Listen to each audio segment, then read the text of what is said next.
దివ్య సాధనలు యూట్యూబ్ ఛానల్కు స్వాగతం. ఈ రోజున సాధకుల కోసం రహస్యమైన 11 మంత్ర విద్యల గురించి చెప్పబోతున్నాను. ఎవరైతే సాధనలో ఒక ఉన్నత స్థితికి రావాలి అని అనుకుంటారో వారికి ఈ యొక్క 11 తాంత్రిక విద్యలు ఖచ్చితంగా అవసరమవుతాయి. అలాగే ప్రతి సాధకుడు చెయ్యవలసిన మంత్ర విద్యలు ఇవి. ఈ యొక్క వీడియోని పూర్తిగా చూడండి, అప్పుడే ఈ యొక్క మంత్ర విద్యల గురించి మీకు అర్థమవుతుంది. ఈ యొక్క 11 తాంత్రిక విద్యల్లో మొదటి విద్య గురుమంత్ర విద్య. ఈ యొక్క గురుమంత్ర విద్య ద్వారా సాధకుడికి గురు ఆశీర్వాదము దొరుకుతుంది. అలాగే భవిష్యత్తులో చేసే ప్రతి మంత్ర సాధనలో శీఘ్రాతి శీఘ్రంగా ఆ యొక్క సాధకుడికి మంత్రసిద్ధి కలుగుతుంది. అలాగే సాధకుడు ఎలాంటి మంత్ర సాధన చేసినప్పటికీ ఆ యొక్క మంత్ర సాధనలో ఆటంకాలు రాకుండా ఈ యొక్క గురు విద్య ఉపయోగపడుతుంది. రెండో మంత్ర విద్యగా కాళికాదేవి అష్టదిగ్బంధన మంత్ర విద్య ఇవ్వడం జరుగుతుంది. ఈ యొక్క అష్టదిగ్బంధన మంత్ర విద్య ద్వారా సాధకుడు సాధన చేసే సమయంలో దుష్టశక్తుల నుంచి ఆ యొక్క సాధన భంగము కలగకుండా ఈ యొక్క అష్టదిగ్బంధనాన్ని ఉపయోగించవచ్చు. అలాగే ఇంటిలోకి ఎలాంటి దుష్టశక్తులు రాకుండా ఈ యొక్క అష్టదిగ్బంధన మంత్ర విద్యను ఉపయోగించుకోవచ్చు. ఈ యొక్క మంత్ర విద్య ద్వారా ఇంకా చాలా రకాల పనులు చేయవచ్చు. మూడో మంత్ర విద్యగా నరసింహస్వామి కట్టు తెంపే మంత్ర విద్యను ఇవ్వడం జరుగుతుంది.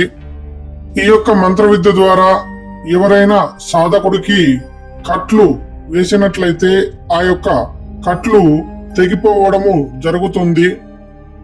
ఉదాహరణకు సాధకుడికి ఏదైనా దేవీ దేవతకి సంబంధించిన సవారి అంటే పూనకం వస్తుంది కదా, ఆ యొక్క పూనకం రాకుండా కూడా కట్లు వేసే అవకాశాలు ఉంటాయి. అలాగే సాధకుడు ఏ పని చేసినా ఆ యొక్క పని విజయవంతము కాకుండా కూడా కట్లు వేయడం జరుగుతుంది. అలాగే వ్యాపారము సరిగ్గా నడవకుండా కూడా కట్లు వేస్తారు. సాధకుడు తన యొక్క జీవితంలో ఒక అభివృద్ధికి రాకుండా కూడా ఈ యొక్క కట్లను వేయడం జరుగుతుంది.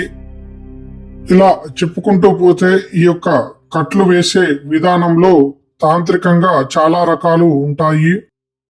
ఈ యొక్క నరసింహస్వామి కట్టు తెంచే మంత్ర విద్య ద్వారా సాధకుడు ఈ యొక్క కట్లను తెంపుకోవచ్చు. అలాగే ఈ యొక్క సమస్యల నుండి బయటకి రావచ్చు. నాలుగో మంత్ర విద్యగా నవగ్రహాల మంత్ర విద్యను ఇవ్వడం జరుగుతుంది. ఈ యొక్క విద్య ద్వారా సాధకుడికి ఏదైనా గ్రహ దోషాలు ఉన్నట్లయితే ఈ యొక్క మంత్రసిద్ధి ద్వారా ఆ యొక్క గ్రహ దోషాలు నివారణ జరుగుతుంది. ఉదాహరణకు రాహుకేతు దోషాలు కానీ కుజ దోషాలు కానీ ఇతర ఏ గ్రహానికి సంబంధించిన దోషాలైనా సరే ఈ యొక్క మంత్ర విద్య ద్వారా ఆ యొక్క దోష నివారణ జరుగుతుంది.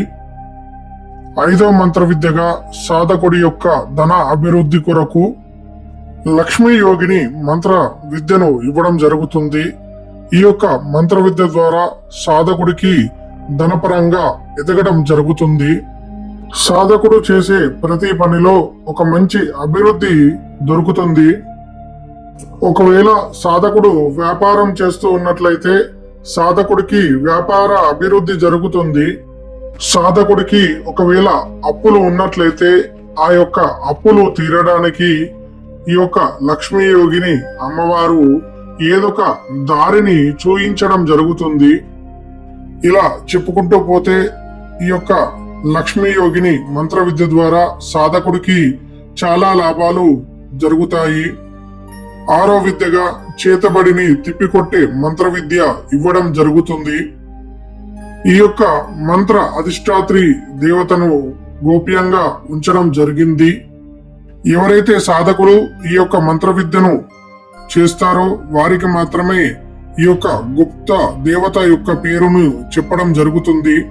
ఈ యొక్క మంత్ర విద్య ద్వారా సాధకుడికి కానీ సాధకుని యొక్క కుటుంబ సభ్యులకు కానీ ఎవరికైనా చేతబడి చేసి ఉన్నట్లయితే ఆ యొక్క చేతబడిని తిప్పికొట్టవచ్చు.